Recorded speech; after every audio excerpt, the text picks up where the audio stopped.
Tento príbeh sa naozaj stal pred 10 rokmi. Doteraz som sa z toho nedostal. Je to strašné, ale je to tak. Viacej vám povie Vigo.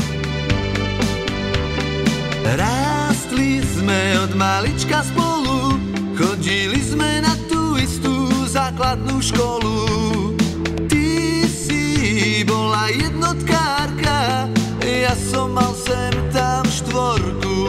Aj trojku, aj dvojku. Šla si na gymnázium, no a mňa prijali iba na učňovku. Stále však bola si na blízku, prechádzali sme sa každý večer po sídlisku.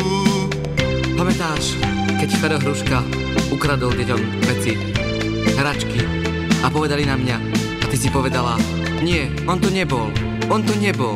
A ja som sa ti odďačil tak, že som ťa sotil do bahna. Prepáč.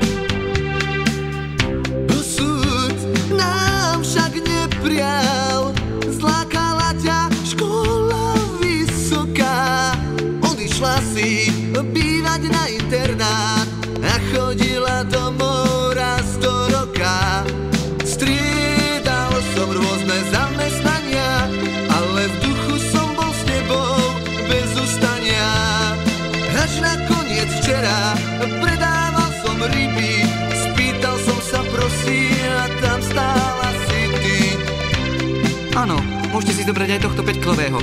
Nie, to nesmrdia oni, to smrdím ja, ryby vece nesmrdia. Haha, to sa mi rímuje. Haha, pozrite sa na tohto, ten má aj šupinu.